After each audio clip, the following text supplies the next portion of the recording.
想象一下这个画面呢，清晨6点，公园的草地上可能还带着一点露水，很典型的早晨场景。对，然后你独自站在空地中央，你想象一下，你练习太极拳已经整整20年了。20年，那真的是一段很长的时间了。对呀，你身上穿着那种很宽松的麻质练功服，然后对每一个招式都了若指掌。那些经典的口诀，什么松啊、沉啊、中定，还有那个捧捋挤按，你根本就是倒背如流。已经变成肌肉记忆了吧？没错，你闭着眼睛，感觉自己的动作简直行云流水，那个呼吸超深长，完美无瑕。说真的，从旁观者的角度来看，那个画面确实是非常安静平和的。你的肌肉看起来不会有一丝紧绷，重心的转移也非常流畅，完全就是一位已经达到画境的武术大师风范。但是，就在这时候，一个完全不懂武术的路人走过来，他只是轻轻地把手搭在你的手臂上，稍微给了一点点向下的重量。好，这下有趣了。就在这皮肤接触、重量传导进来的一瞬间，啪！你的肩膀突然不自觉地耸了起来，胸口开始僵硬地顶回去，然后脚趾更是死命地抓住鞋底，瞬间破功。没错，刚刚那种优雅流畅的太极大师风范瞬间灰飞烟灭，两个人直接在草地上变成了一场超难看的街头拔河比赛。哈哈，这其实是一个在武术界非常经典，但也极度让人感到挫折的真实时刻了。真的假的？所以这很常见吗？超常见。你花了20年建立的完美外形跟优雅，在接触到另一个人类的物理重量时，瞬间土崩瓦解。这其实揭示了一个非常深刻的神经学与生理学现象。而这就是我们这次深度解析要探讨的核心谜团。今天我们汇集了许多关于太极拳传承跟练习核心的深度文本，但先说好哦，我们绝对不是要教大家怎么打出更华丽的套路。也不是探讨什么神秘的东方力量。对，我们要解开的是一个极度反直觉的现象，就是为什么一直强调修身养性的太极拳，绝对不能只靠自己一个人练。这真的是一个很好的切入点。对吧？为什么我们人类在面对外界真实压力的时候，身体会如此彻底地背叛大脑的理智？其实这个问题的核心在于，当你在任何领域，无论是身体动作还是心智模式，遇到瓶颈的时候，你真正缺乏的，往往从来都不是更多的理论或是更复杂的招式。那缺的是什么？你缺的是一双能让你看见自己盲点的手。这不仅仅是武术的讨论，这其实是一场关于我们人类的神经系统到底如何在压力下运作的深度观察。好，那我们就来拆解一下这个概念。我们就从刚刚那个练了20年的单独练习开始谈起好了。好啊。既然一个人在空地上练的时候可以把动作做得很完美，连呼吸都那么到位，为什么一旦有另一个人稍微碰一下，就会立刻退化成动物本能的拔河？这单独练习到底在我们身体里制造了什么样的盲点啊？这个盲点嘛，在生理学上，我们其实可以称之为放松的错觉。放松的错觉。对。当你一个人在空地上打拳，或者做任何独自的肢体练习时，你的大脑非常清楚周围是安全的。因为没有人会来打我嘛。没错，没有人推你，没有人拉你，也没有外来的动量试图改变你的重心。在这种零压力的真空状态下，你的副交感神经是处于主导地位的。也就是说，身体觉得很放松。对，所以你当然可以把动作放得极度缓慢，肌肉看起来也毫无张力。但那只证明了你在毫无压力的状态下，能做出一个看起来很松的外形。如果我用一个大家都能体会的情境来猜测，这是不是就像是一个人独自对着家里的全身镜练习公开演讲？这个比喻很好。对，对着镜子的时候，我就觉得自己简直是贾伯斯转世啊，幽默风趣，台风稳健，每一个手势都完美配合着语气，感觉自己超棒的。对。但当我真正站上大舞台，底下突然有500双眼睛死死盯着我的那一刻，我的大脑瞬间一片空白，肩膀缩起来，声音开始发抖，甚至连手要放哪里都不知道了。太极拳的重量就像是那群盯着我的观众吧。这个比喻真的非常精准地捕捉到了神经系统的切换机制。那500双眼睛带来的心理重量和太极拳里另一个人的手搭在你身上的物理重量，触发的其实是同一套古老的生存防御机制。哇，同一套机制哦。是的，当外在的压力或重量突然侵入你的私人空间时，你的本体感觉受气，会立刻将这个讯号传递给大脑的杏仁核。信任核，这是那个负责恐惧跟情绪的。没错，也就是我们的威胁侦测中心。所以在那一瞬间，我的大脑其实把它当成了生死存亡的威胁。对方只是碰我一下耶。听起来很夸张，但你的大脑就是这么运作的。杏仁核的反应速度远远快过你大脑前额叶的理智思考。也就是说，我的前额叶还在想，我是个太极大师，我要放松。但你的杏仁核已经在0点几秒内下达了指令，有外力要推倒我，立刻收缩肌肉，稳住底盘，准备战斗或逃跑。哇，直接越权耶！对啊，这就是为什么你理智上完全知道要松，但对方的重量一进来，你的身体本能就越过了理智，直接替你做出了抵抗的决定。这其实不是你太极拳学的不够好，那是什么？这是你的神经系统在保护你。真正的问题总是在接触的瞬间才会爆发出来。这听起来真的让人有一种无力感呢。既然我们知道身体在面对真实压力时，一定会因为生存本能而背叛我们的理智，那我们该怎么办？难道真的只能靠老师摸我们吗？这是个好问题。我这里就想要提出一个非常现代的质疑了。你看哦，现在可是高科技时代耶。你想说科技可以取代触觉？对呀，我们有4K 解析度，每秒120帧的慢动作摄影机，我们甚至可以穿上那种布满感测器的动态捕捉衣，让 AI 来分析我的动作轨迹，精确到0.1公分呢。确实，现在的科技很厉害。那既然单独练习的盲点是因为我看不到自己的错误，难道我不能靠着这些完美的视觉反馈，加上不断的自我修正，来达到真正松的境界吗？视觉科技真的无法取代那双老师的手吗？我必须说，视觉科技的确非常强大，它能完美的捕捉外在的几何图形。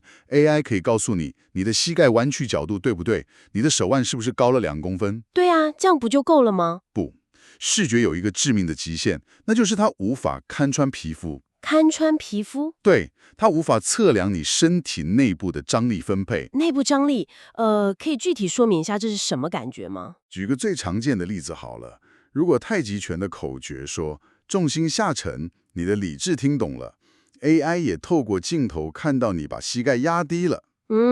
外形上我是沉下去了。对，但在外表看起来一模一样的半蹲姿势下，你的大腿，也就是股四头肌，可能正处于极度紧绷、疯狂抗衡地心引力的状态。哦，就是硬撑在那里。没错，你用了一股巨大的着力把自己撑在那个高度，但视觉上看起来你确实是沉下去了。语言的局限性就在这里。老师说重心下沉，你可能会把膝盖压低，反而让腿部更紧绷。我懂了，这就像那句最常听到的指导语，就是不要顶。结果学生可能只是把反抗的力气偷偷藏在身体里面。对外表一动也不动。可是如果去摸他的背部或大腿，肌肉根本硬得像石头一样。他不是真的放松了，他只是学会了如何优雅地隐藏紧张。非常精辟的观察。所以你看影片、上网课或者依赖 AI 分析，确实能帮你建立非常好的基本结构，就像拿到了一张非常精致的地图。但地图终究不是实际的领土。没错，影片跟拳谱有一个致命伤，就是你看得到老师，老师看不到你。没有任何荧幕能抓出你身体深处哪一块筋膜正在偷偷用力。之前我看文本里有一个很有趣的比喻，说这就像看游泳教学影片。对，那个比喻很生动。你可以坐在客厅舒服的沙发上，把换气的节奏啊、手脚的划水顺序背得滚瓜烂熟，甚至在空气中比划的完美无缺，动作100分。可是，在你亲自跳进游泳池，让身体第一次真实感受到水的浮力、水压，还有那种可能快要灭顶的恐慌感之前，你永远无法真正学会游泳。完全同意。你必须亲自被那个环境的重量包围。拳谱给你的是地图，而老师的手让你知道脚下的地面。那个游泳的比喻真的很好的说明了环境的不可替代性。如果我们进一步回到太极拳老师的手这个概念，我们其实可以用吉他调音来做一个更深层的比喻。哦，吉他调音这个角度很新鲜耶，怎么说？想象你正在独自给一把吉他调音，你转动琴弦的旋钮，你觉得弦变紧了，你以为音准了。听起来好像对咯。这就像是你独自练拳，觉得自己松了，但如果你没有一个标准的音叉或者一个电子调音器来给你客观的频率回馈，你永远不知道那个音到底是偏高还是偏低。哇，所以老师的手就是那个调音器。没错，在太极拳里，老师的手就是那个客观的调音器。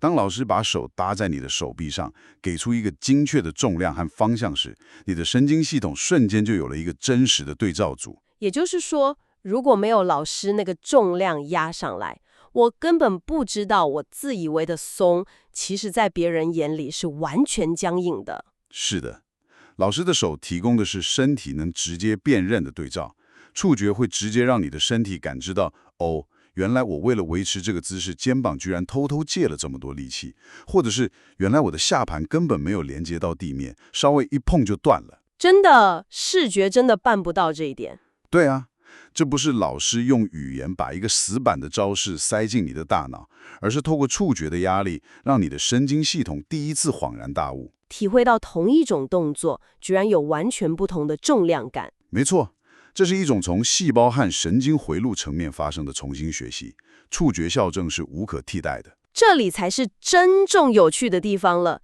既然确认了必须要有真实的肢体接触与他人的重量介入，才能看破自己的盲点，那具体在太极拳里是怎么做的？大家最熟悉的应该就是揉手，也就是我们常说的推手了。推手是太极拳很核心的一部分。但我对推手一直有一个很大的疑问呢。你说？我看过很多推手的影片，老实说，看起来就像是两个人在公园里试图把对方推到树丛里。哈哈，推到树丛里。对啊，或者是某种慢动作的相扑比赛。如果推手的目的只是为了把对方推飞，那这不就又回到我们一开始说的，变成一种粗暴的拔河了吗？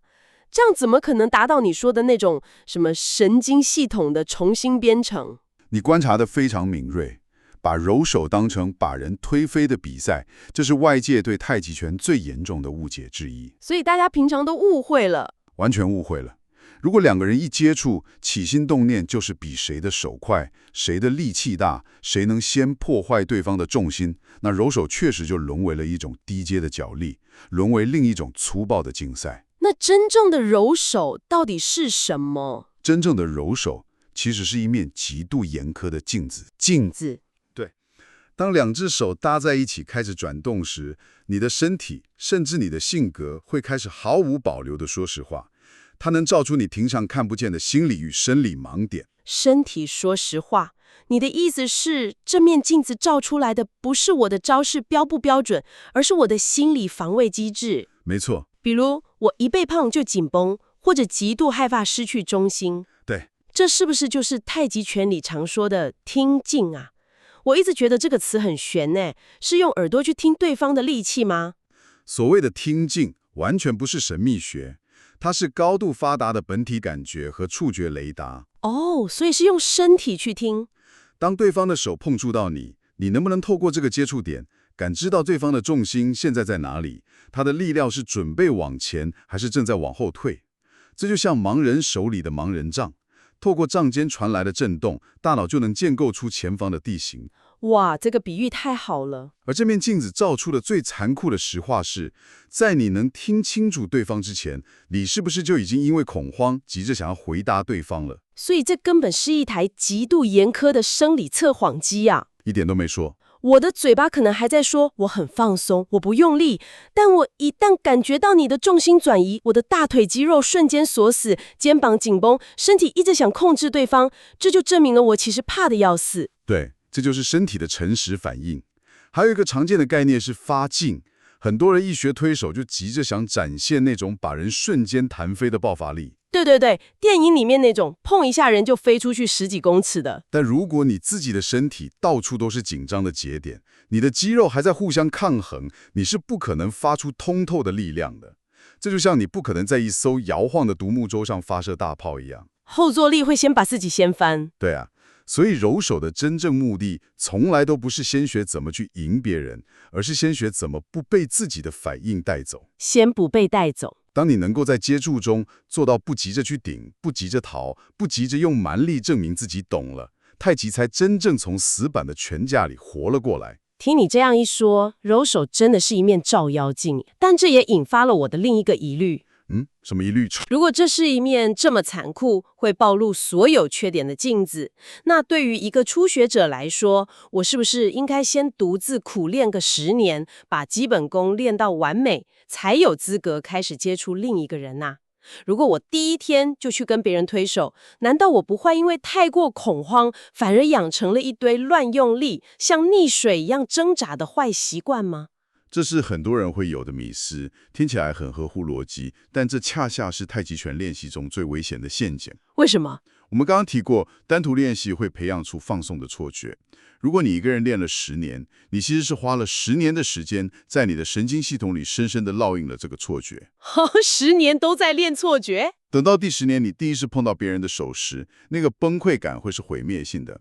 所以重点完全不在于你有多早能去跟别人比输赢，而在于你应该尽早开始学会去感觉，不需要直力。刚开始接触时不需要大力，也不需要把对方推出去。那么这一切对我们来说意味着什么呢？对于像我们这样生活节奏超快的现代人，我们该如何在日常练习中应用这个观念？有没有什么具体实践的方法？有的，具体来说有3大步骤。刚开始和另一个人接触时，你可以专注在这3个非常微小的内在观察上。哪3个步骤？第一步，感觉对方的重量有没有进到你的身体。当对方的手轻轻搭上来，先问自己，我真的有感觉到这个重量吗？还是我把它挡在皮肤外面了？就像我有没有真的听到对方？那第2步呢？第2步，敏锐地发现自己的紧张。当重量进来时，去扫描自己，我现在有在憋气吗？我的脚趾是不是正死命地抓着地面？我的肩膀是不是不自觉地耸起来了？这一步就是在抓出那只偷偷启动的，刚刚说的那个战斗或逃跑的杏仁核怪兽，对不对？没错。那第3步也是最核心的一步，在你大脑下达反击指令之前，先试着为身体保留一点空间。保留空间？对，当你的大脑因为压力疯狂地对你下达立刻反击或用力撑住的指令时，不要照做。在那个0点几秒的空隙里，为自己保留一点点空间，不要急着给出答案。这听起来好难哦。这些看似微小的细节，其实远比你学会一个漂亮的发劲更接近太极的核心。因为你练的从来不是如何把别人弄出去，而是当有人侵入你的空间时，你的身体依然能保持极度的清晰。你知道吗？听你讲完这3个步骤，我马上想到我们日常生活。各位听众，大家现在就可以想象一下，在你的生活或职场中，当别人的压力或重量突然进到你的空间时，你是不是也总是忘记呼吸？这是很典型的现代人反应。对呀，比如老板下班前5分钟突然丢给你一个急件，那瞬间老板的权威跟死线的压力，就像是那只重重搭在你肩膀上的手，你是不是瞬间肩膀紧绷，急着想找借口反击？没错，其实太极拳教我们的就是在反击前先保留那一丝丝的空间。这不仅是武术，更是应对现代生活压力的智慧。真的，这真的是一次非常震撼的探讨诶。我们来总结一下今天发现的核心观点好了。好，太极拳绝对不是一组死板的外形招式，而是一种让我们的身体在关系里重新学会如何反应的方法。你之所以绝对需要另一个人来陪你练拳，不是因为你要打败他，而是因为如果没有对方的重量作为参照，你根本看不见自己。这点非常重要。